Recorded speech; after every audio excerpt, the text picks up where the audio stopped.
Voilà, je suis au Congo, toi paradis. Congo, terre promise, au Congo, l'étoile d'Afrique. Voilà, je suis au Congo,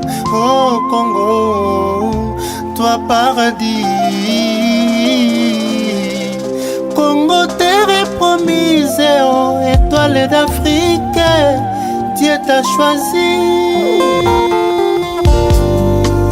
Congo, ma patrie, Israël et Asika.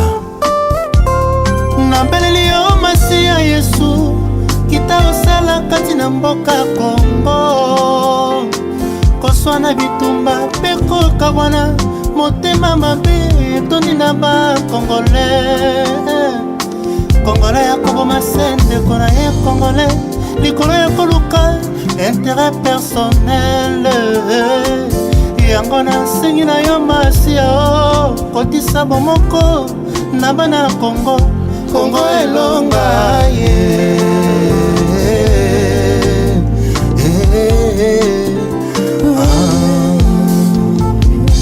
Marabeleli yo Masia Yesu, itaosala kati na mboka Congo. Tribalisme, egoisme, ekosila te na kati ya bana ya mboka. Bandeko bakomi ndeko bomana, Yesu nzambe nanga okeinde wapi Yesu. Lobalile maboko Masia nanga. Bienvenue à Saphir Hotel, un cadre VIP, propre et reposant au grand carrefour de Kinshasa, avec un service d'accueil digne de vous. Plusieurs catégories de chambres et appartements climatisés avec Wi-Fi et TV plus décodeur aux prix incroyables. Petit déjeuner y compris dans son restaurant aux spécialités congolaises et étrangères.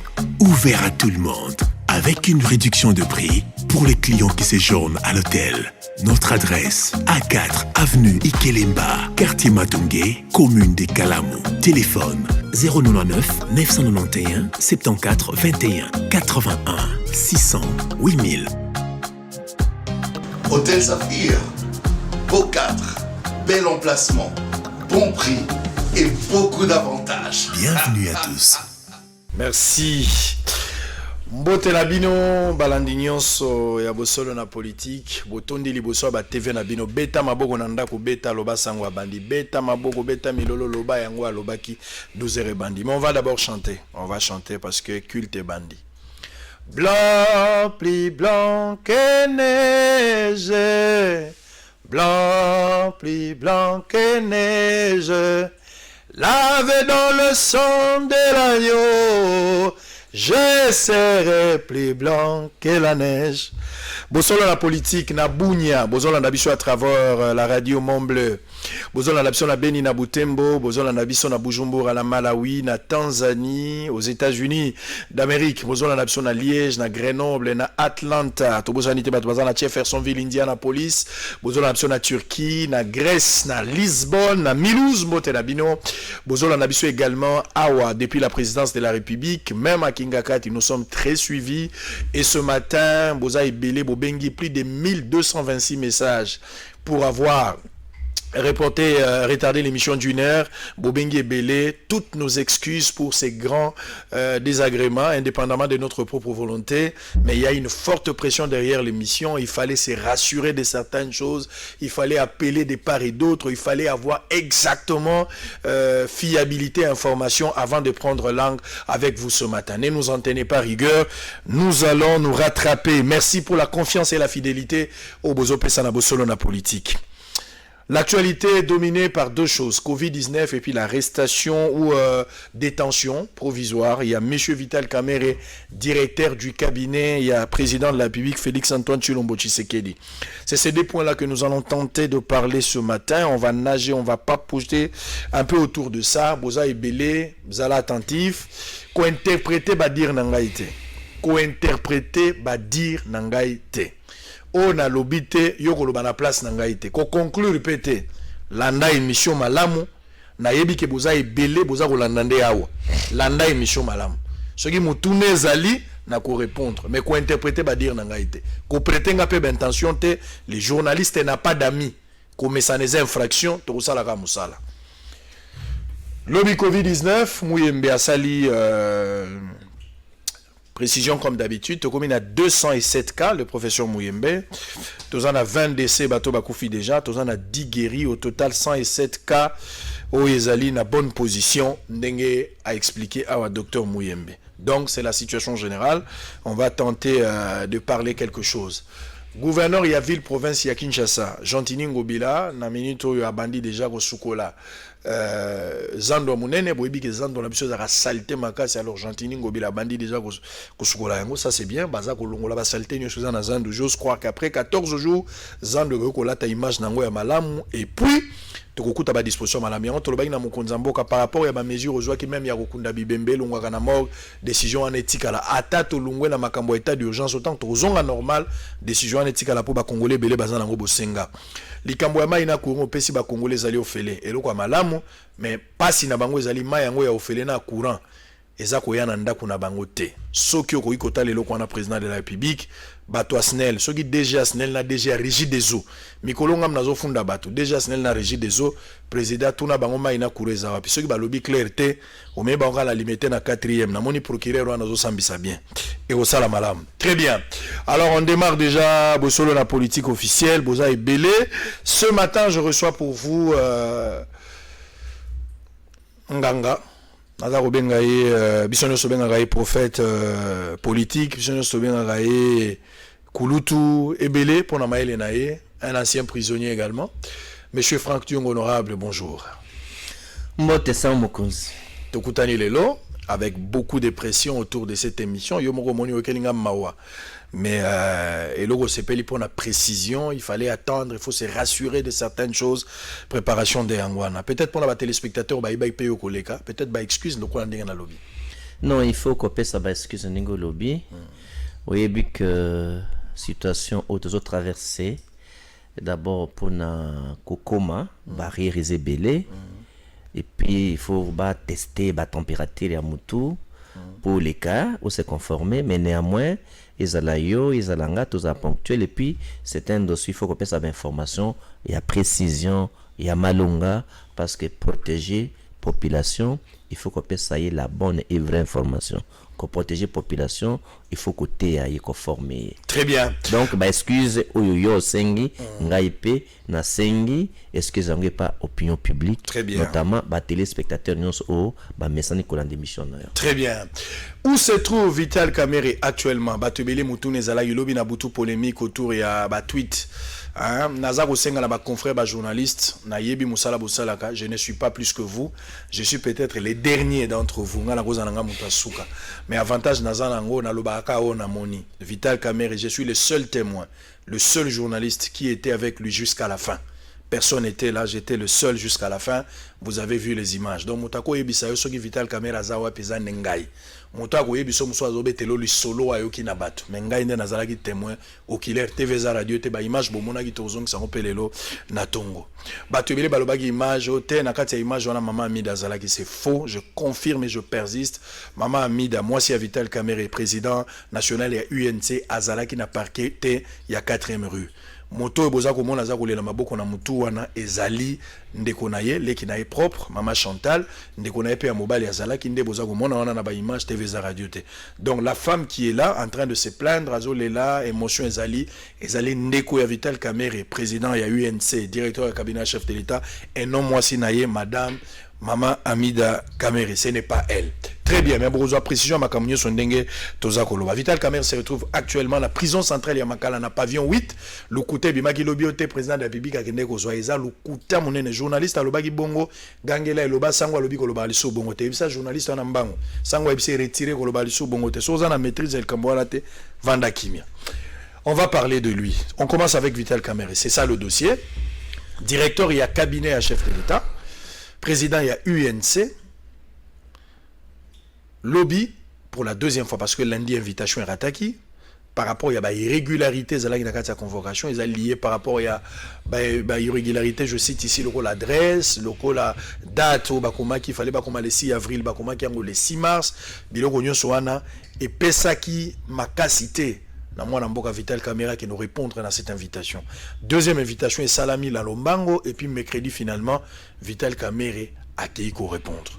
Monsieur Franck Diongo, ozolo bana motema na yo mobimba. Co-invité directeur, il y a cabinet, il y a chef de l'État. Depuis que le Congo est allé Congo Tilelo. Ils allé humiliation, ils allé encharnement, ils allé invitation politique. Dans quel contexte un directeur de cabinet qui n'a jamais été invité ou convoqué depuis lors a la convoqué? Résumé nayo sur cette convocation, on peut faire quelle lecture? Vous avez 5 minutes pour expliquer avec tous les détails possibles. Sango mokonzi pe opinion mobimba bazolanda biso eza boye. Ya liboso statut ya directeur ya cabinet ya président de la République na droit congolais eza nini? Azali un simple administratif. Même président ya tripé akosambisa ye. Azana immunité le la député te que faut ba longo l'immunité pour sambisa été. Azana immunité te. Yami balé. Azana privilège la juridiction te le la ba gouverneur, ba député, ba sénateur, il faut na cour constitutionnelle, to na cour de cassation. Nyon soana azana ngote. Azape fonctionnaire de l'État te le la ba directeur et de la fonction publique ou il faut que l'équila na ba préalable va ba sambisa ye. Waneza précision ya liboso.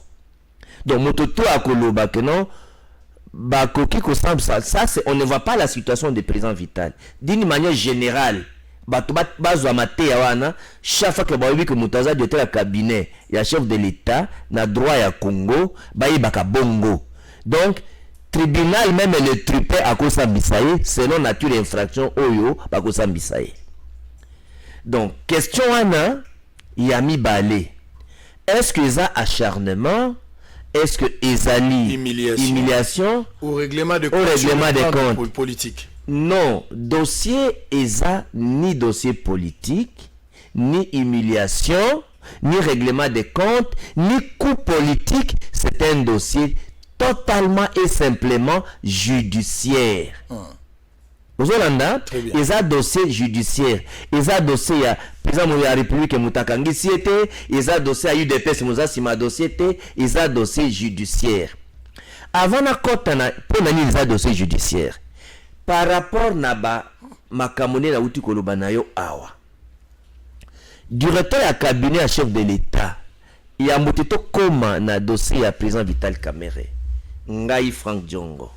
Nasi na sambisa Béasikou, professeur ya droit de l'université à Kinshasa, directeur du cabinet ya M. Kabila, chef de l'État, na commission d'enquête parlementaire. Obe Minaku, président de l'Assemblée nationale, na kutangela bato otozaki na bango na commission, notamment Jeannette Kabila, azaki na commission ana. Ozolanda? Jeannette Kabila, député Jeannette Kabila dans la commission, tant que nous Sambisa. Béasikou, directeur du cabinet. Conseil spécial. Non, conseil spécial. Le directeur de Béasikou, directeur du cabinet de Kabila. Ah, ok. Et ça, François Béaté. Ah, ok, je comprends. Non, je comprends. Le directeur du cabinet, le professeur Béasikou, je connais. François Béaté Nayebi. François Béaté. Donc, ça, c'est pour dire que non, le président Vital Kamerhe Azali, premier durcab, on va convoquer pour na Sambisa. Donc, awa, tu convoqué pour na Sambisa na Assemblée nationale. Mais c'est le premier durcab, il faut préciser à la attention. Alors, c'est ça. Alors, toujours continuer. Donc, ce qu'on dictat qui président Kabila Zaki dictateur, mais il a laissé, il avait la majorité parlementaire, ou bien Minaku chef à majorité pour l'Assemblée, mais Batika qui to Sambisa et Béasikou. Moment ni ba Sambisa ka diotu à cabinet à chef de l'État parce que makambo yango ekokani pe président Vital Kamerhe. Bayoka exemple ya kala pour na zongilana oya président Vital Kamerhe. Par le tokomaki constitution. Au total, l'article 153, bato oyo baza na privilège à juridiction. C'est-à-dire que bako sambi saka étape à likolo totangi yango batangi de tout cabinet et chef de l'état té. Ata na bato bazo sa la confusion que na ordonnance ou équivalence ça dit que akokani na soit ministre soit vice premier ministre et qu'il faut pas s'embêter le col la ministre non. Na loi ya mboka pe constitution ya mboka baloba bongo te. Engi koloba te ministre après ta serment. Directeur à cabinet après ta sermenté. Donc, ministre a un privilège de juridiction. Il y a un angoté. Donc, il faut boyer baquet, situation, équivalence, on est allé pour un protocole, raison protocolaire, avantage sur le plan financier, sur le plan matériel, ainsi de suite. Mais ça pour na mambako sambisate. Wana mututa koloba bongo le directeur ya cabinet azan na immunité te. Azan immunité te lokola député o bako kanga ite faut balongo l'immunité. Yé pe azan na condition te donc ko banda tripé bako sambise suivant infraction à commettre. Même président tribunal o azan na se ya o ba sambisa ki. Donc ndenge ngai bako benga ngande pe bako benga ye. Privilège ezate. Ezate. Et ça la nature et fonction mutu à comprendre en côté donc ayebi na yete donc ils a question acharnement donc azala couverture mon côté ça la loi quand ils ont protégé. Très bien. Alors liboso ngwana ya mi balé circonstance va sambisa kai s'il te plaît pour na ko sambisa directeur à cabinet chef de l'état parce que président de la République parlement va contrôler la caïté vous en comprendre alors biso tango to sambisa ki durka ba vana zonk ça mamba justice c'est pour montrer que la gestion administrative et financière, il y a plein de républiques, nous on ne peut pas contrôler ça. Mais à Wasiko, la même chose. Tout ça, qui béassi qu'on a dossier, il y banda, il y a gestion administrative et financière. Et ça qui makamboya, falsification, il y a loi, il y a journal officiel. À quel temps on dit ça que 2G, il y a journal officiel tout le kaye. C'est nous qui avons proposé ça. Et ça commission d'enquête, il y a Franck Diongo. De Tolongola parce que Bifang Diong est incorruptible. To Sambisa na déjà au FIDA, déjà journal officiel, et ça en qui belé makas. Alors, na yango donc le kolambala au pelisous. Pourquoi il faut ba Sambisa Durka chef de l'état président Vital Kamerhe. Ya liboso. Na yebsibino ki za dossier judiciaire, ils a acharnement, ils a règlement de compte, ils a coup politique, ils a nini. Ngala silisa mais ngala zo monango ki za coup politique selon ba information ngala zui. Na omega opeso information là tous en la télévision. Tika na sembolango. Yo silisa pour la pesa ba. Non non, tika na sembola sango. Silisa ngapela na sembola eza boye. Au moins nous na yebso ki za dossier judiciaire. Pour na les dossier judiciaire. Il y a liboso tous en a problème ya 100 jours. Na problème ya 100 jours. Mutu oyo a organisé passation ya ba marché. Il y a 100 jours, il y a président Vital Kamerhe, Durka et chef de l'État. Et puis, avant de continuer, Moutoussoa va fonder en la justice, on a présumé innocent. Et puis, banani va fonder. Avant de ça va détailler, parce que confusion, on a compris ce que l'on kende. Ils ont pris la République qui a fondé Vital Kamerhe. Ils ont eu de président qui a fondé Vital Kamerhe. Il faut d'abord se moula matango. Ils ont décision et un conseil de ministres. Ndé makambo itali 100 jours bafundi que non ministre de la justice a salé injonction pour balandira mamonyo sur 100 jours. Il faut clarification pour comprendre les kamwana. Ils ont mis le président de la République à déposer plainte, ni lui d'épaisse. Les gens makambo de la République était, ils ont makambo ya UDPS. Il y a mis balé. Enquête tangi bandaki. Babandi okanga na ba DG bakangi déjà Safricas ya Safricas bakangi ya Samibo bakangi moto office de route DG office de route bakangi ya Robank déjà appel de kutu musala balonga écoute na musala donc enquête ils ont continué et ce qui dans le président Vital Kamerhe normalement magistrat wana procureur a continuer ba enquête et ba investigation nango donc ils ont un dossier qui est bandit pe suki na président Vital. Donc il faut pas comprendre nature ya plainte ils ont dégueni. Donc ba fundi ka président Vital pe ba fundi. Ndeko Frank Dion. D'ailleurs yé. Ndeko fa s'il vous plaît. Eza plateau na ngai. Soki nazo peso ta mingi yo se comporter na Rwanda na biloko funa kotsa yo pe. Na za Rwanda na sembola yo. Non, tikanga na pe wana tozo mesana. Tikanga ifuna boya biloko na yo. Et c'est évangile to zoloba. Audience ezali secrète entre Mosambisi na moto bazo sambisa. Ndenge nini yo yebi pendant que ndeko Vital Kamerhe ba benga ki kana invitation que yaka lokola renseigner na dossier à 100 jours. Est-ce que les lois liboso ya plateau ko yebisa biso na carte audience bazo reprocher exactement nini? Non, d'abord otuni mutuna mabe. Et va na tout la ndenge nini? Otuni mutuna parce que bani déjà ko laver bato laver président de la République, ko laver IDPS, ko laver bato yonso. Non non, il faut qu'on d'abord plainte et salema kinde na likambo nini. Bato Parce que invitation ezala ya liboso ezala ya mibale ebimi na ba réseaux sociaux na caché à présidence bakomaki réseau bafundi réseau babengisi pa kindo pesa ba information loko pour na dossier ya 100 jours loko la témoin loko la renseignant donc yango na zo explique non soko makambo ya 100 jours. Il faut que Batonyoso va comprendre yango que le gouvernement de la République est senga qui ba mona clair na likamboya 100 jours. Très bien. Na yo, na biso nyonso tokenda. Alors la grande question, on va évoquer toute la grande question. Voilà. Oyo Batonyoso ba yebi. Na tanyonso tozali tomoni Nehemi azosa musala na mboko oyo. Directeur ya cabinet. Otangi makambo ya Beasiku. Batonyoso ba leka ba directeur ya cabinet ndenge na ndenge. Un directeur de cabinet akoki ko sala eloko te. Ce qui président de la République ou aza mokonzi na aza informé na oyo azosala.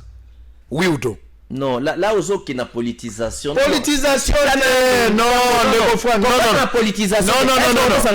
Et nazo peso temps. Oza muto amaile songa pe na tuni o keso pesa nga yano.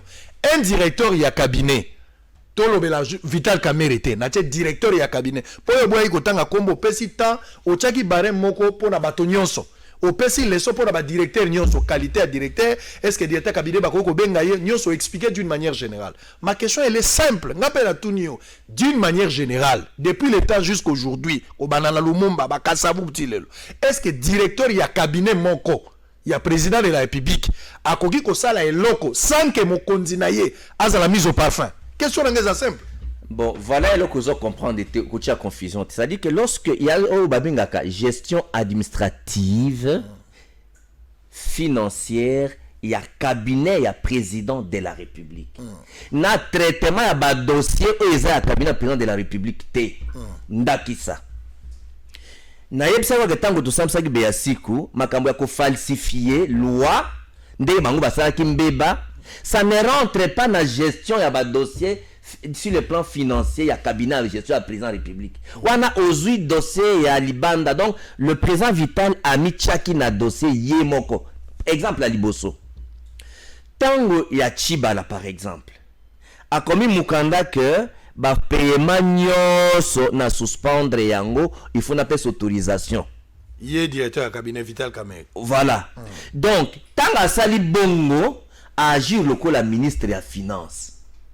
A commis ordonnateur et à l'État. Et Rwanda gouvernement zalaki to zalaki te. Mais naïb sûr que c'est à Chibala, je te parle c'est à Chibala. Rwanda bango ba uti ko koma. Rwanda c'est à Chibala, premier ministre Chibala. Alors à ce moment-là, ba paiement nyonso, ba financement nyonso, ils ont autorisé na directeur du cabinet chef de l'État comme elle agit comme ministre de la Finance. Et puis na tenge à l'État, il y a un principe et redevabilité. Au cas gérer mbongo à l'état té sabatu nayo osalaki nango ndenge nini normal liboso yango wana normal donc ndakisa liboso yango wana yemo monda komi mukanda a signé yango il faut que bossa na te que ba l'infraction pénale la responsabilité c'est d'abord individuelle na likambo oyo sali ele monango ya mwana ke yo muto sali boye ba kutuna liboso ya moté ba tuna moto mususu ke lembo musu ezali. Exemple ya mibale tango ba apesi ba marché asali ba appel d'offre te vous allez comprendre ba appel d'offre salamité apesi de gré à gré donc aponi bato mbala moko aponi bato ayebi ba pesi marché mais l'état jusqu'à présent Vital aza innocent oui azana nous condamné aza présumé ozo s'acharner ozo lingwa bato asilika alors que azana nous innocent baza oyebi que kocha mutu ke asamba ezate kaza condamné azana nous innocent mais l'état to justice balingi ba yeba par exemple en entreprise ba entreprise au directeur du cabinet au organiser passation des marchés est-ce que l'entreprise yango a pesi marché? Est-ce que baza enregistré na guichet unique? Est-ce que procédure à compter ça marché ekokaki? Est-ce que l'entreprise yango est fiable?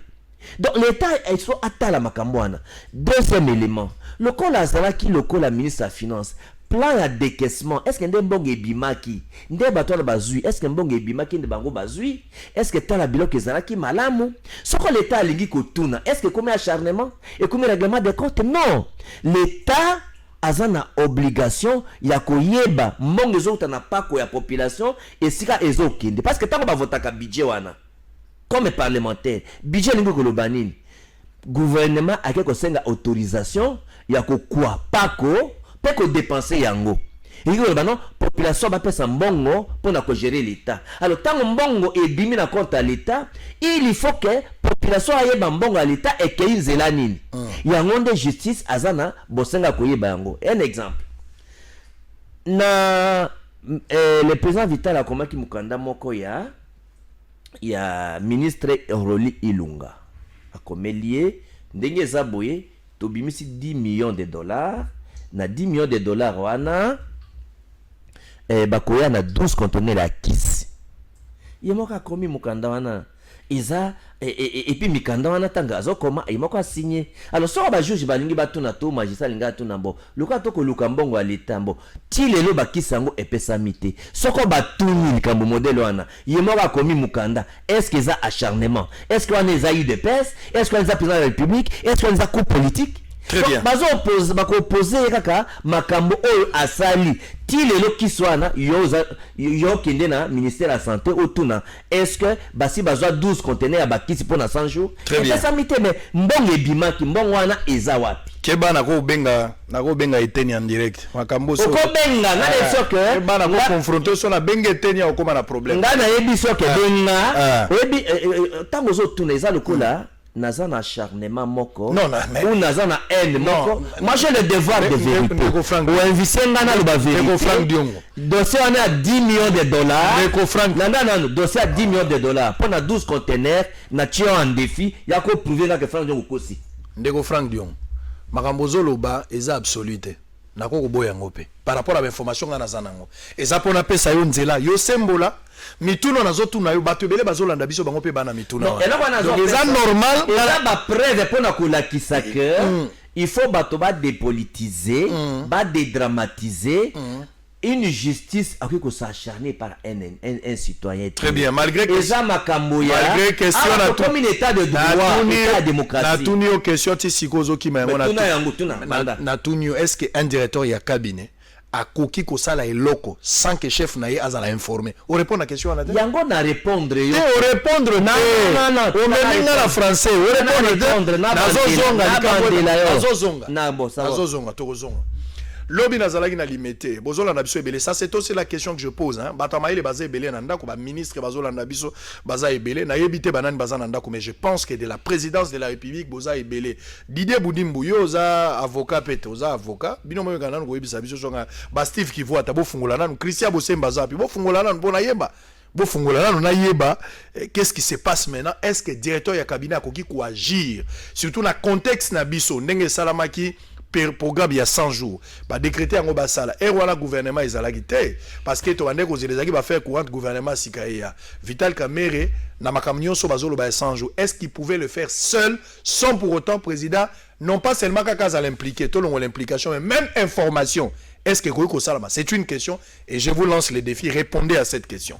L'obito zalaki na limité to komaki on a limité depuis 13h Vital Kamerhe komaki bozomona ba image siko nazola kisamino TV za radio te ti na 20h06 nde to bimaki na lupango wana pona kokene na prison centrale ya Makala wana ezalaki na moi UNC bato bazalaki ebele bayaki ko accompagner président la bango bakomaki wana ebele mais à un certain moment la police n'était pas d'accord pour na ba raison ya ba Covid-19 ba lobby contamination ko kozala mo ebele wana est arrivé à Vital Kamerhe tango komi vers 13h nde bozako mona Vital Kamerhe va descendre à 13h à côté na bureau ya procureur. Audience ou bien audition toloba. Audition et salami pendant 7 heures du temps. Depuis tobandaki 13h ti Vital Kamerhe la salle audience azobima presque 20h06. Nazalaki ngai moko bokomona na butu ndenge tokomeli place wana TV za radio te. Je vous laisse suivre d'abord en boucle toutes ces images et puis toza kozonga pour na kotala. D'abord la question que j'ai laissé pendant ta pour Kouloutou à répondre, mais deuxièmement, quelle est la suite de la procédure? Vital Kamerhe, qu'est-ce qui lui attend maintenant? Siko ya koti na kolakisa bino peut communiquer moko ezali awa bokomona TVza Radio T. À tout à l'heure.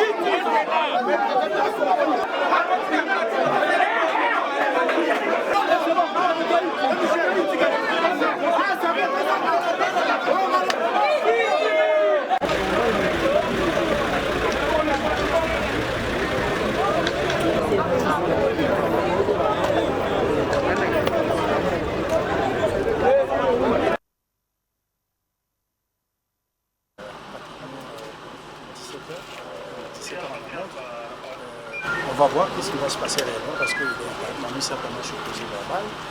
Maintenant là qui va sortir, il va nous dire quelque chose. Qu'est-ce qui a été passé juste à l'intérieur et pourquoi on a tant traîné. On lui posera la question et il va répondre par rapport à ça. Il s'agit bien de Vital Kamerhe, directeur du cabinet de chef de l'État. Voilà, nous sommes ici. Tout le monde est dehors, c'est-à-dire le public est dehors, repoussé à une distance considérable. Ici, il y a quelques membres de famille, quelques conseillers qui sont là, pas plus de 20 personnes. Voilà, ils sont là. Ils sont là pour nous. Vous allez voir bientôt, certainement il va sortir, vous allez voir sa réaction tout à l'heure, si ça va être Pakoyanga noir. C'est solo la politique, on continue quand nous sommes ici. Évitons l'histoire là. Bonjour les athées. Bonjour les alacatiens. Nous avons quelques personnes de Bazalia, on a plus taché na dernier carré na de Bazalia. Donc, on a tout à l'heure, certainement, je suis ici, tout à l'heure, vous allez voir point de vue, pourquoi qu'est-ce qui s'est passé, il va livrer ses sentiments tout à l'heure. Donc, au Tikala, suspense Israël, et on le saura tout à l'heure. Israël nous tombe depuis 4 ans pour le compte qui a reçu le je ne sais pas tout ça.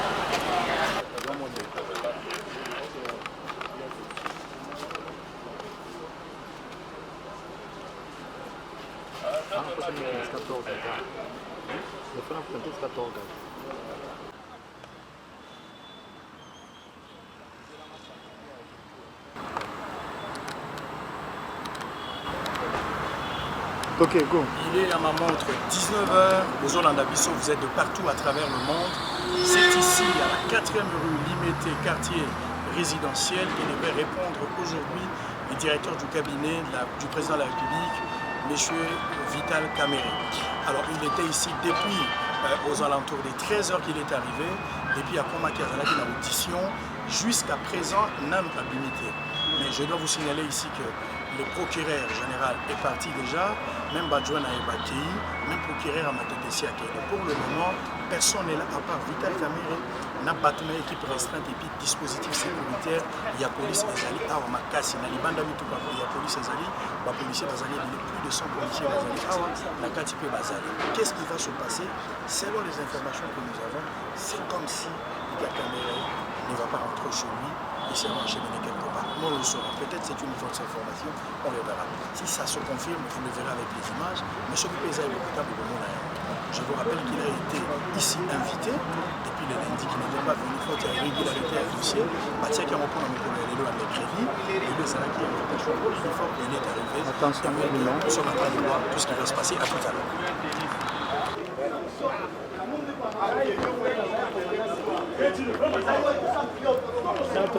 Ah, messieurs, messieurs. Maman, pardon. Yo côté pas.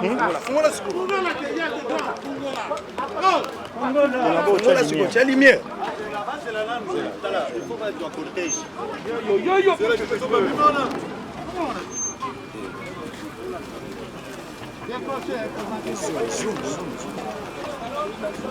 En général, moi kama iko inosa mubiote. Iko inosa mubiote.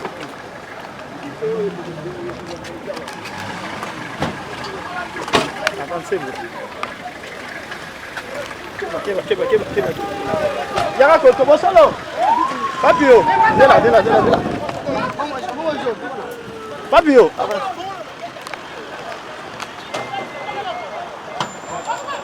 Fumula de yakara ni abe kote na bonze akote na kata tipo ezo ya na gris yo fumula de yakara de meta on peut que na ba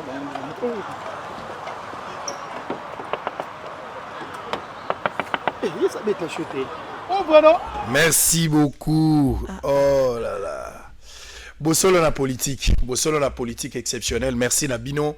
Tokoma guna depuis 13h, to bimi wana na 20h, ndenge Vital Kamerhe kota gina mutu kana yete. Na ngina préciser bilo rebela vana zonge la kuluto. Vital Kamerhe est directeur ya cabinet akota ki na mutu kana yeli susute. Police a disposé ki jeep moko ya grise nde kotisi na kati, mais avant bima ndeko na ye ya mwasi. Mama Chantal o batwazo kosa kezali mama amideza mama amidate ndeko na mama Chantal akota ki le kinem soupe Patrick akota bango wana moninde baza okota babengi bango bakotika bango mibale bakoti place Vital Kamerhe azalaki na kati nde bake ko solo na ye tangu li solo esili ndeko bimisa mbala moko mais o leçon na lingi na yebisa ba politicien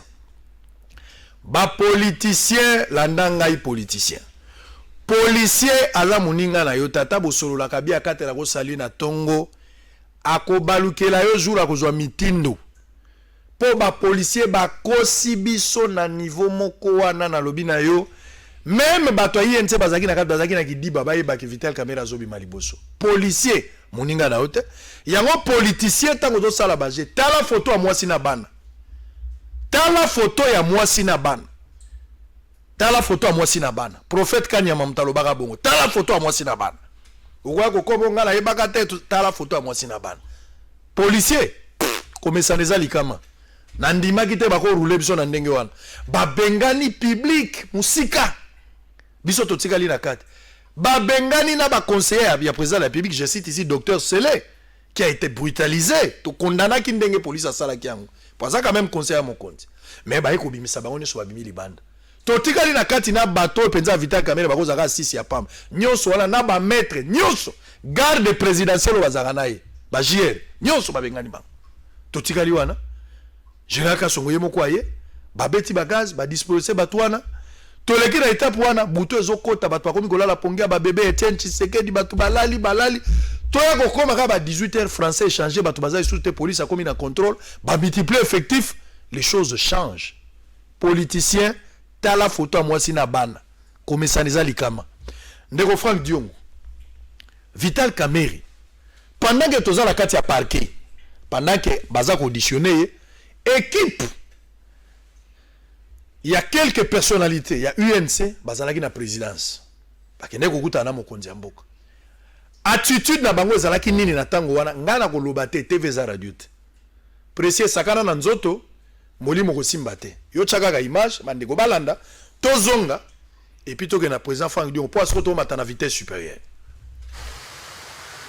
Il n'y a pas de dissensions au sein de la plateforme CAP pour le changement dont l'UNC, Union pour la Nation congolaise, est l'un des partis phares. Une délégation du bureau politique du directeur de cette formation politique, conduite par son secrétaire général intérimaire, a été reçue en audience ce mercredi à la Cité de l'Union africaine par le président de la République, Félix Antoine Tshisekedi Tshilombo, autorité morale de cette plateforme. Des questions liées à cette famille politique ont occupé une bonne place de cette rencontre. La direction politique nationale de l'Union pour la nation congolaise, nous venons d'avoir l'honneur d'être reçus par son Excellence, Monsieur le Président de la République, chef de l'État. Et comme vous le savez, nous sommes dans une coalition, nous formons la coalition CASH, donc nous sommes de la même famille politique. Et bien entendu, il est tout à fait normal que par moment, les gens se rencontrent et discutent. Donc on a tout simplement, avec l'autorité morale de notre famille politique, on a parcouru certaines questions liées à notre famille politique, tout simplement.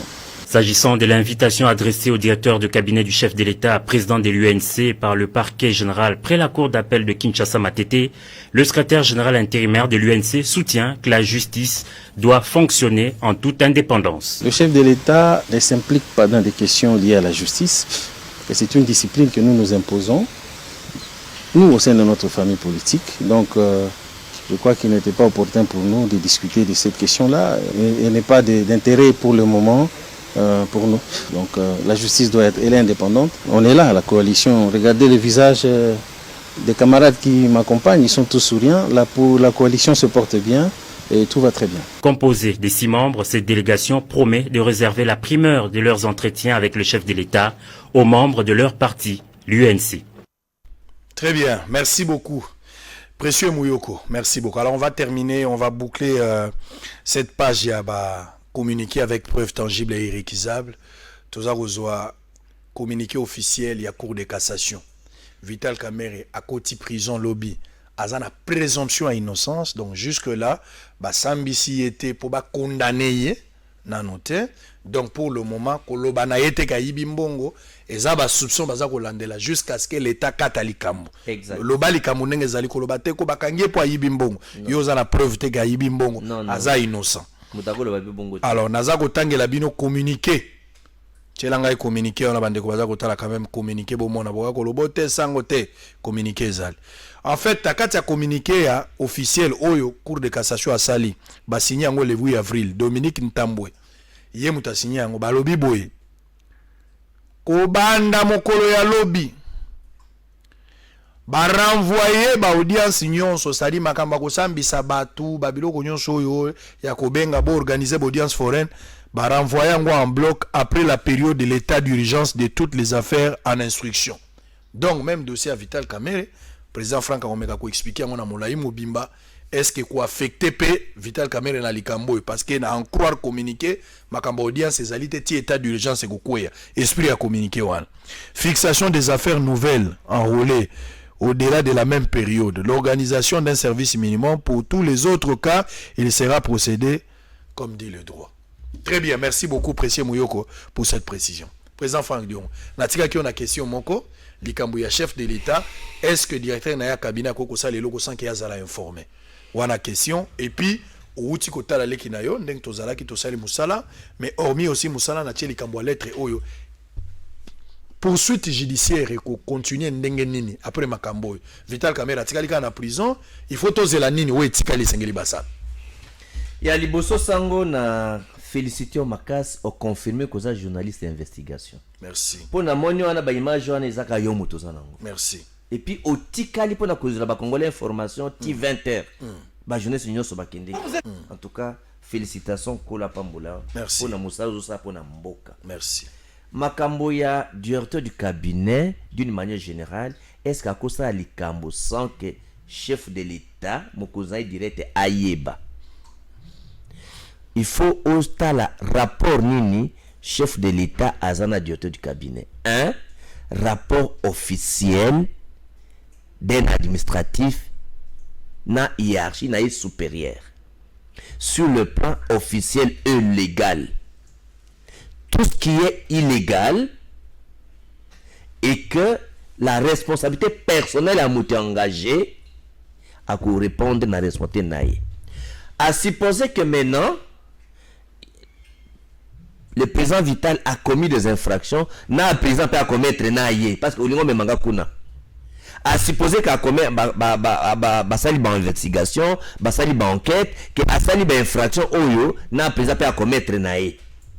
Na droit ya Congo, bakusambisa ye, président Vital a supposé na hypothèse wana, bako condamné ye, et puis président de la République bakufungole procédure na ye mususu séparé.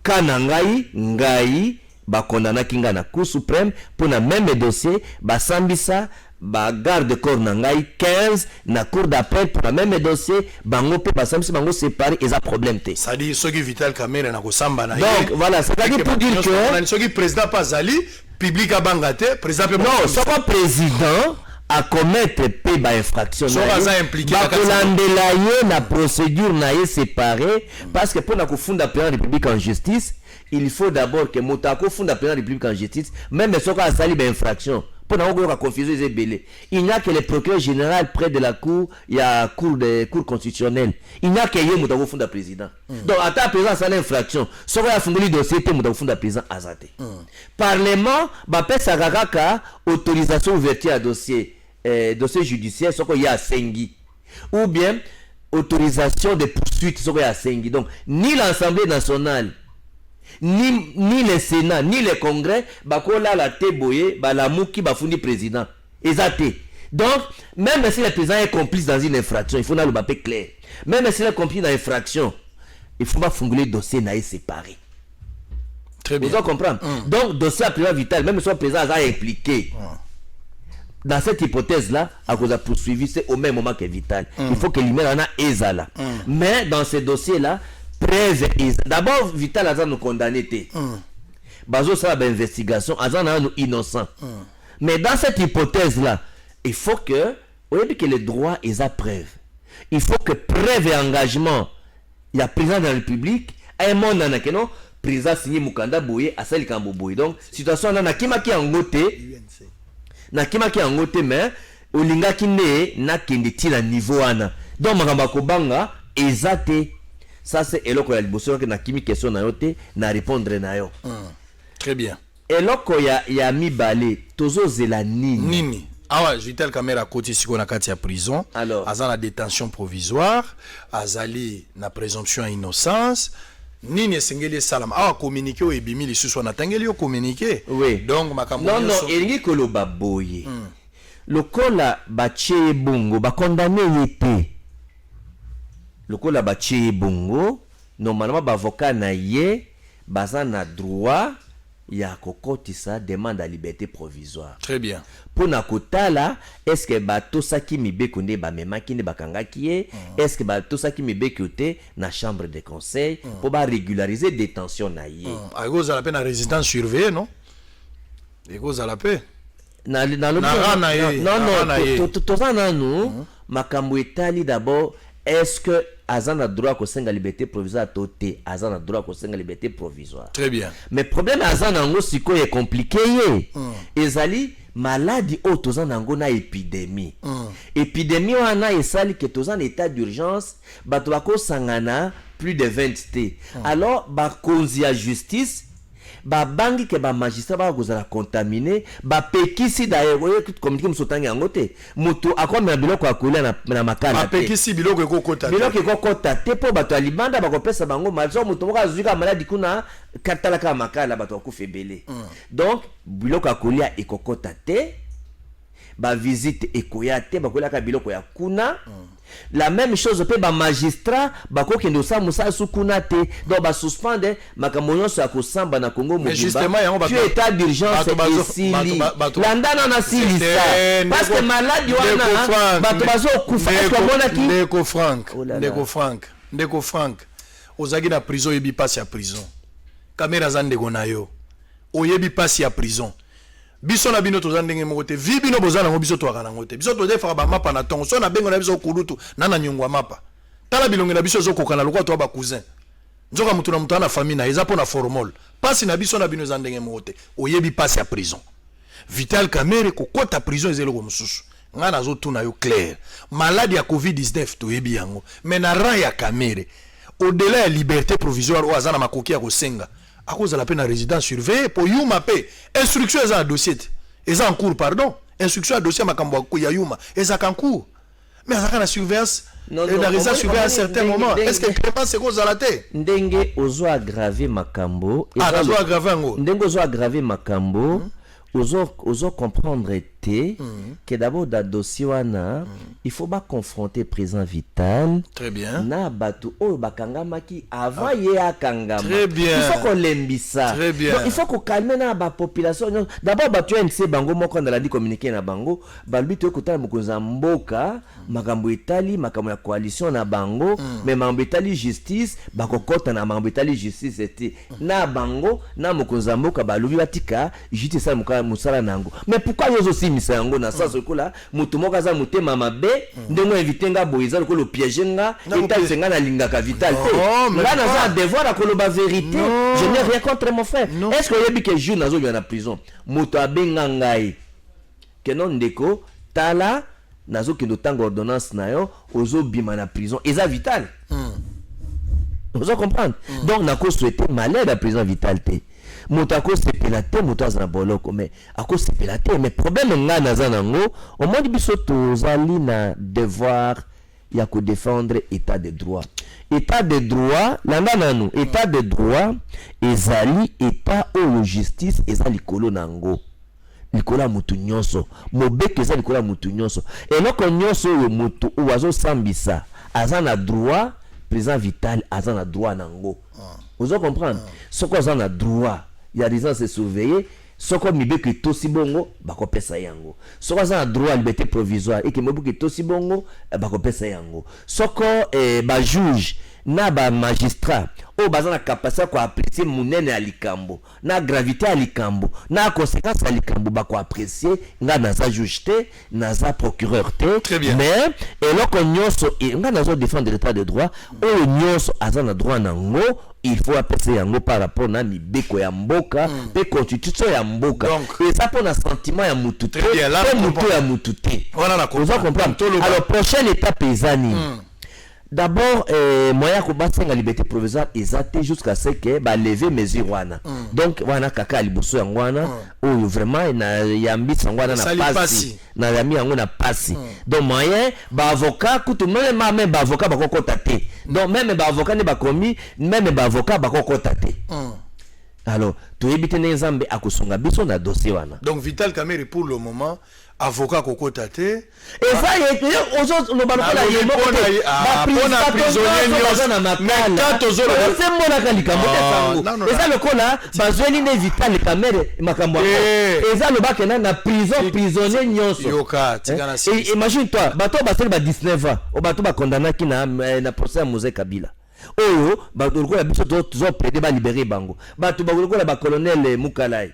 Oh, ba dossier à Chebea, il faut ba bimanibanda. Tu penses que c'est sengo que non? Bango ba message ko lia bloqué uti na ndako. Baza ba autorité. Alors, ba to ana nyonso Nego Frank Diongo. Biso to ko linga ke ba même la bloqué ba patanda ko. Parce que nego solo, moi je suis ana la dana. Moi je suis un prisonnier. Ça c'est prisonnier. Na pas ça ba to na bloqué Frank Diongo. Et ça ko na milongoli na pas ça ba Frank Diongo. Ba ko linga mungo te. Nego Frank Diongo. Bino nde bolakisi biso politique biso toyebaki politique te politique ezali moto afutelo minerval maboyozo bon moto va connaître non zela pourquoi zo bare ozana bar poto zo bare ba plan bon loba na lobby politique oto nango bino nde bolakisi biso politique elingi ko loba moto afutelo minerval maboyozo yango nde politique toyekoli yango epa na bino donc je parle de Vital Kamerhe derrière Vital Kamerhe eza ba prisonnier nyonso bazana sima donc pour le moment mutu moko bakobimisa lisusu azali te gloire à Dieu mokeba esabimi mais ba onyo so batikali na kati bakobima siko te po makamba ko sambisa ba suspendre ngo ti COVID-19 ok ndenge makamba COVID-19 au état d'urgence po balongola ngo ndenge nazo mona ndenge ba donner tozana ngo sur le plan mondial là ba o mamuyembe bazo pesa ba to contamination ti juin tozalaka na situation to na ngo état d'urgence eza pas si balongola parce que tozala ba ka ebele limbisa tozala ba ka ebele o ezo matalelo tozala 207 cas tozo kitate donc ezali probable ti na mois de juin makambo état d'urgence ekozala soki état d'urgence est président ti na juin on suppose que ba prisonnier nyonso yo linga ina lo babu ba prisonnier nyonso bazakuna y compris Vital Kamerhe bakozala nanu kuna wana toyokani yami bale biloko ekokota te na mukando na nango mosusu eloko alibanda ekoli ekokota te c'est-à-dire ba prisonnier nyonso la Vital Kamerhe bakolia masangu bakolia na madeso ya makasi bon tika to pusana Pressé, INC. Lelo na minute ndenge tozolo baboy. Qu'est-ce qui se passe na niveau à UNC? Vital Kamerhe a na pavillon 8, na chambre 3, mais a na volonté na yemoko ndandimaki azala na chambre ya bato ebele. Ezate ba imposer chambre na yemoko ndandimaki. Azako boya batia na chambre na yemoko parce que aza muto pa yebi politique. Botala nanu disposition eza siko na UNC na tongwawa parce que ba tentative ya moi désordre ezalaki selon ba information oyo police azanango. Alors police pour anticiper selon yé a ba disposition yo ces avant. En image, on se retrouve après pour total asiko avant de terminer. Vital Kamerhe doit déposer sa démission depuis Makala. Qu'est-ce que le président doit faire exactement? Il doit nommer en urgence un autre directeur de cabinet. Troisième question, on va terminer. Quel avenir pour la cash UNC UDPS? En image et puis on se retrouve.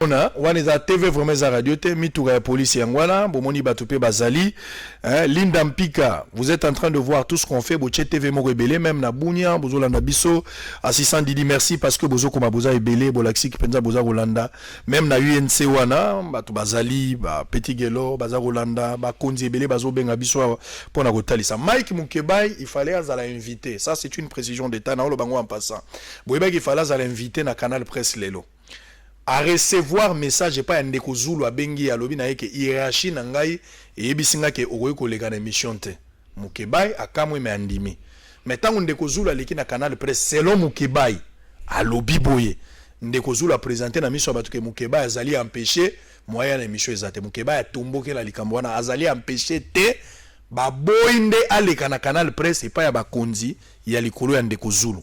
Information précision yango na Mukebai apesi ngai ndeko Frank Diongo nazala ba question misato na tunio na position actuelle ndeko Vital Kamerhe esengeli a démissionné na poste directeur ya cabinet président de la République esengeli a nommé un autre directeur de cabinet en urgence.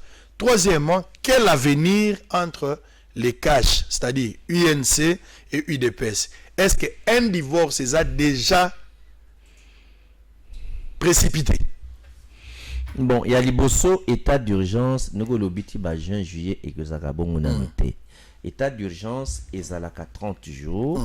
Après 30 jours, Parlement, il faut basangana, babenga premier ministre a évalué ce que makambo ekoki na noté babakisi 15 jours, nde bakobando renouveler yango.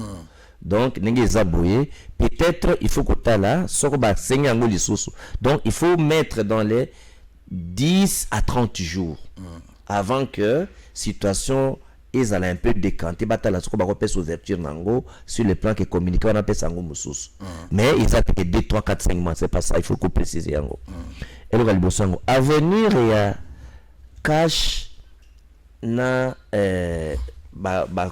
naza membre ya cash te je vois que il faut autour na bango ndango bakoloba mais je crois pas que ndenge les mêmes jours bato à UNC ba outi ko na président de la République il faut pas confondre président ya UNC na UNC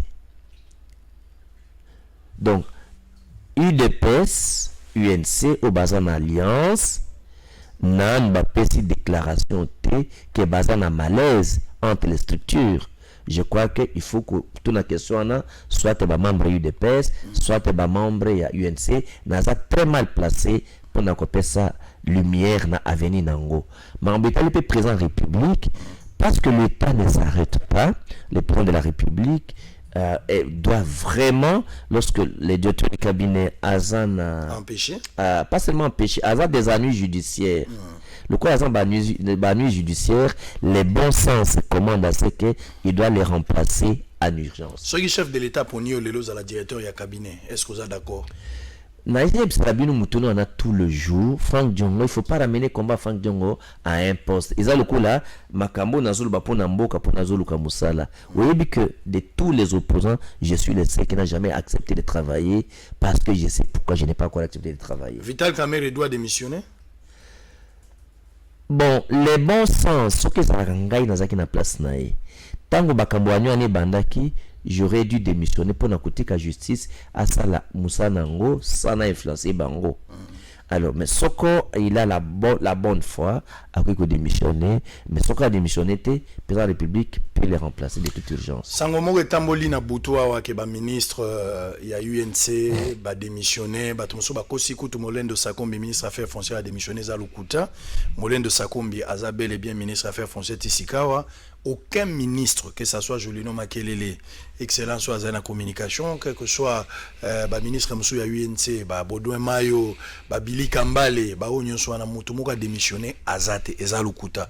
Mais est-ce que par rapport à un accord au Bandeko Bazalaki na Nairobi entre UNC na UDPS aujourd'hui, est-ce que Eza et le komoko ekoki ko exiger bango lokola Vital Kamerhe Kangami et sengeli ba ministre ne ba démissionner. Est-ce que ça a sens ce raisonnement là? D'abord on est en démocratie, chaque parti peut se comporter ne balingi. Alors première hypothèse, quelle est la conséquence soko bango no va démissionner? Ce qui est impossible. dans les politiciens à Congo, même si quelques-uns voudront démissionner, bako démissionner bango sauter. Ça c'est première hypothèse. Naïbe ba politique congolais. Alors d'abord je doute que ba moka démissionner, mais si quelques-uns vont démissionner, bato bako tirer la majoritaire. Ça c'est première chose. Donc bako risquer ba ça la scission entre bango. Et aux la trahison na bako tika. Bon, là je ne suis pas le juge pour juger. Il faut pour chose la situation nangai naza magistrat pour apprécier pour copier ça certificat de trahison de non trahison. Non. Alors, il y a les Bossongwana. Donc, prenons l'hypothèse que tout va démissionner. La République va constater qu'il y a une crise. Il va voir comment identifier peut-être la nouvelle majorité parlementaire. Et on va arriver à bloc à Premier ministre Moussoussou. Donc, l'État ne va pas s'arrêter. Va démissionner. L'État ne va pas s'arrêter. Il n'y aura pas de conséquences qui vont ébranler le pays. Mais et bah traiter dossier en gros, comme il faut enlever la polémique, bah Monique et Botomo la président de la République, ils sont en paix, ils sont en unité. Je ne pense pas que bah commettre imprudence de braver la justice ou braver les chefs de l'État. Nazo peso carte aussi ça partie nazo miselo carte mo et au salope ka moi bien, salo moi bien. Meso carte mo ko salo moi bien. Yo za mutulanga za vina ngaite. Ngana na pom na ute. Bon, tous aussi les salons de tomboli ma bogote. Bon, vieux so banganini. J'ai dit ça la carte. Il y a bien là les vieux abions là. Ou inviter ngai alors là. Nabi boy. Tout ça en 2023. Félix Tshisekedi, président de la République, a posé candidature naïe, soit présenté candidature au nom de la plateforme électorale na Joseph Kabila, loin de Vital Kamerhe. Quelle sera ta réaction? Moi, je n'ai jamais accepté président Félix à l'alliance dans Kabila. Je n'ai jamais accepté na kondima pe ngote. D'abord, il y a lelo ndimi ngote. Il y a lobby soki ezabongo ndimi ngote na kondima ngote et je doute fort que monsieur Kabila qui est déjà sénateur à vie, qui ne peut plus jamais postuler, je ne pense pas qu'un tel accord, une telle alliance peut être possible encore. Parce qu'aujourd'hui, volonté à bas Congolais. Volonté à bas Congolais, et ça que le président Félix a Boumaliba na Kabila. Ça, c'est la demande nationale. Ça, c'est le sentiment national. Moutafani Mabé na Congo le la Kabila azate. Donc, je ne vois pas moi na Tshisekedi qu'on continue contre volonté à la population congolaise. Est-ce que sans Kamerhe, Félix Tshisekedi va s'en sortir? Ah, sans Mokozi. Et ça question. Non, il cause la question. Pour la unité. Parce que yo moko za na réponse. Pour la unité. To signaki mi. Félix azali mwana outi na résistance. Vous allez comprendre. Bon, on dit que vous sous-estimez moi na Tshisekedi. C'est la fille de Tshisekedi. Nous sommes les disciples de son père. Félix n'est pas président parce qu'il y a l'accord avec l'UNC ou avec Kabila. Moi, je suis un chrétien catholique. C'est le destin de Félix qui a fait qu'il soit président aujourd'hui. Zamba nous que moi, nous, sommes président. Donc, à ça, la quoi, à ça, la côté, vous êtes président, c'est un. De deux, Félix est président aujourd'hui. On l'a accepté dans l'opinion parce qu'il est le fils de Tshisekedi. Et tout le monde sait qu'il ne trahira pas le Congo. Je vous ai dit ça depuis le 2 avril. Félix est dans une ligne d'état de droit, le peuple d'abord. Donc la difficulté que Félix a, c'est quoi? C'est que son père a sa identité, autre va qu'on juger. Au moins il est les Camboyo a beaucoup ça l'interférence dans la justice. Ils ont parlé donc les gens souhaitaient que non Félix a protégé les directeurs du cabinet. Donc a violé état de droit. On a joué à l'icolo. Papa n'a pas principe ignoce. Donc biso peut tous moyen pour juger Félix par rapport à l'identité papa n'a qui. Est-ce que Makambo est ça? Donc Félix a la capacité de s'organiser avec le peuple congolais et amener le pays vers le progrès. Ce qui est en 2023, Kamerhe a condamné na Makambo. Arozala compatible était pour la. Non, les dangers Zawana, parce que ce sont les accusations de détournement et de corruption. Si on va condamner la corruption, il ne sera jamais plus candidat dans sa vie. Il y a un procès politique. Mais vous devez comprendre que dans ce droit, il y a politique et sa procédure judiciaire. Il y a s'il y a des infractions, alors à supposer que c'est politique. Alors, juge ba avocat na ba ko démonter to senga soko procès ko sali mais ça procès public population ba mona soko za politique ba téléviser yango comme ça to sengi procès za public à travers est-ce que za politique to politique était et za procédure judiciaire et za politique était et za acharnement et za règlement de compte était UDP ça simanango te président république za simanango te président république a quoi que pekisa te justice ba sambisa président Vital Kamerhe parce que tout comme l'état de droit justice a ça musanango et pour landi awa ba tu nse ba lui ka utomona président na bango na président balobi justice et ça musanango comment le lingo comment lingo lobela yo nse ko lika bango moko bango moko ba tchena se bango moko ba tchena se yo zo se misango na sens ni na lobi boy eza procédure judiciaire makambo na zo tuna yo eza makambo na fondete eza makambo zo lobama na ba mais batazo lobaba na tuna yo ba yebi droit tombola maboko to silisa tombola maboko to silisa il faut qu'on lembisa population va s'apaiser ba yeba ke eza na justice et puis c'est le premier président akangisi bato modèle wana l'histoire na mokili keno atiki et justice ça musanango ti président directeur du cabinet ba atika basambisa ye problème ezate passe ya sango esengwa papa likambo ezate za makambo yaka soki na 2023 tokomi na on sukisa siko so tokomi na 2023 toujours raisonner sur l'avenir soki na 2023 babimiseli bino accord ba lobby penza na yente balakisi po yo ndima ki président Félix Tshisekedi azwaki présidence par élection non on ndima ngobongo non loba tuna mitono te on ndima ngobongo te mais nasi na yebisio ke aujourd'hui le Congo na qu'un seul président soki na ndimi na lobby on ndima ki a gagné na élection le Congo n'a qu'un seul président de la République, Félix Tshisekedi qui a gagné par la voie électorale. Qui a gagné par la voie électorale. Qui a gagné par la Ndi ya Kabila ni ya UNCD c'est le président. Destin na ye. Tika na moni lelo za na bar potozo kima biloko nyonso. Yo utaki potote. Mikolo yo za utaki potote. To ça non émission ti. Corona nguna zango. Ni connais to za no za ba distance à 2 mètres. Est-ce que okenda pas muyembe? Mais bah ça va commission na ça déjà na dans l'équipe ça déjà 20 jours 30 jours ce coquille déjà bah c'est là bah comment on appelle ça et même aujourd'hui bah tester plus de 30 plus de 15 fois ya solo tous les jours bah ça va tester maintenant bah besoin certificat à ce qu'on va passer un certificat bolinga certificat na suspicion té OK problème est ça naza na ba solo si kala si samisa délai yango balwa incubation président c'est Sili c'est Toyoki yo ngo pesa bato suspect fanga yo ekendaki ye okape zela ekendaki réunion ici si là ekendaki ye au Capernaum akutani na bayekoli baye alobi na bango boye yoka liseso nyama makasi bazwaka ye na sima bana na ye soko linga nyama makasi zo ye na sima bana na ye batamayele ba comprendre lobo que Luka adresse à Beki Mokolo likolo zora problème. Lobby ezali vendredi. Koto Jean-Jacques Mamba alingi aleka. Koto pasteur Mukuna alingi aleka. Bino bosa la choix invité bolingi nani ya lobby. Merci na Franck Diongo, honorable prophète. Ngo pesa ngape. Hein? Nga pena ngo pesa na pesa vina. Pasteur Mukuna. Mukuna ya lobby. Apona nga na. Wala pona yo. Nga so besoin voter lobby o voter lobby pasteur Mukuna likolo. Alors total ne bato bakoloba entre Mukuna na Jean-Jacques Mamba nani ya lobby. Na Kinshasa pona nga ina poni pasteur Mukuna. Linda Mpika. Émission zo bandakala mingi atebola na opera Facebook na Facebook to leka na YouTube na Facebook pezali. Bo sadere belé na Facebook na biso bo solo na politique officielle. Bo zali belé bo mona neso. Bo pona bino moko to bana intro ça. Merci beaucoup à Didier Boudimbu po yo po poni ayo. Merci na Molendo Sakombi pa poni. Merci pe bato baza na prison centrale bazolanda biso ndeko Vital Kamerhe depuis cellule na etopesi epe mbote place bango bazali. Pesi bango mbote pe na kaboli bango pasi nyoso na mawana mitindo epesa miwana bon.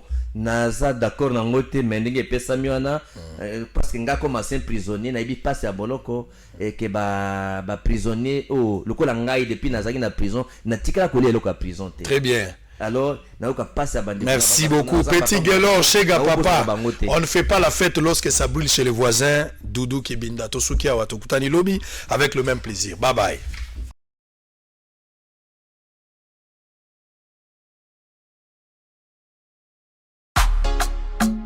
Bienvenue à Saphir Hotel, un cadre VIP, propre et reposant au grand carrefour de Kinshasa, avec un service d'accueil digne de vous. plusieurs catégories de chambres et appartements climatisés avec Wi-Fi et TV plus décodeur aux prix incroyables. Petit déjeuner y compris dans son restaurant aux spécialités congolaises et étrangères. Ouvert à tout le monde avec une réduction de prix pour les clients qui séjournent à l'hôtel. Notre adresse, A4 avenue Ikelemba, quartier Matungé, commune des Kalamou. Téléphone 099 991 74 21 81 600 8000. Hôtel Saphir, beau cadre, bel emplacement, bon prix et beaucoup d'avantages. Bienvenue à tous.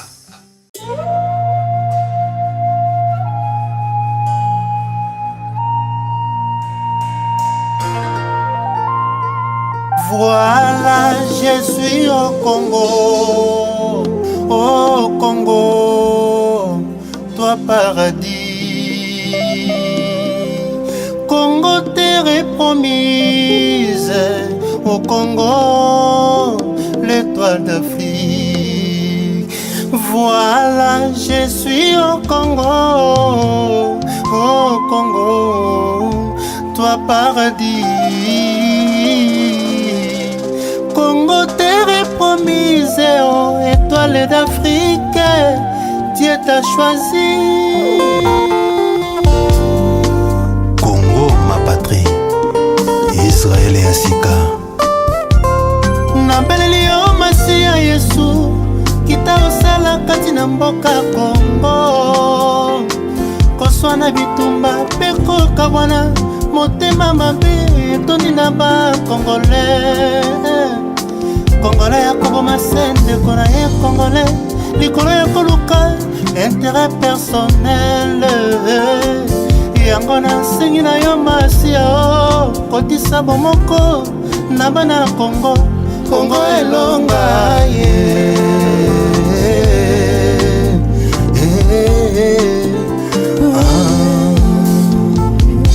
Marabeleli yo Masiya Yesu, tikasala kati na mboka Congo.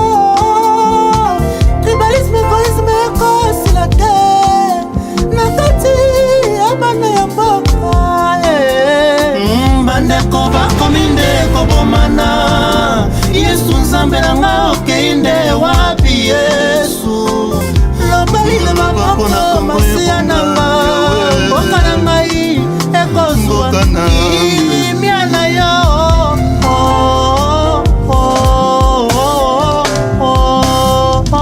Yawe mosungi ya Kongo.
Kobondela pe kotonga Congo, Europa, Afrika, Asia, Oceanie pe kuna na Amerika.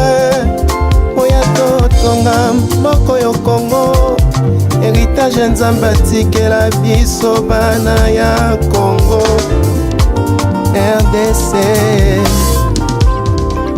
Congo na biso ekobonga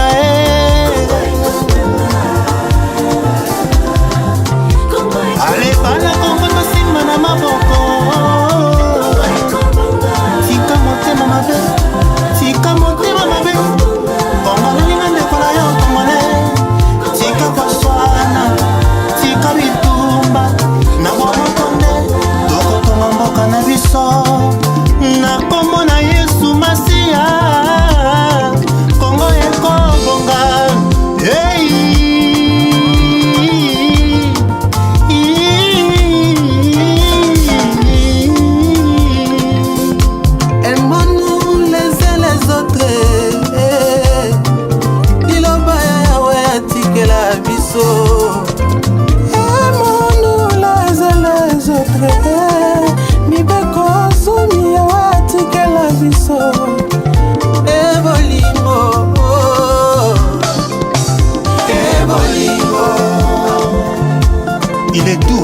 agréable si les frères demeurent ensemble. Ainsi dit la Bible. Alléluia.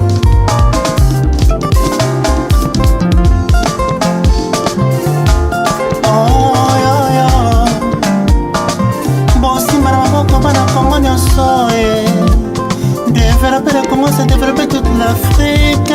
Afrique est Congo, quand partir ya Congo.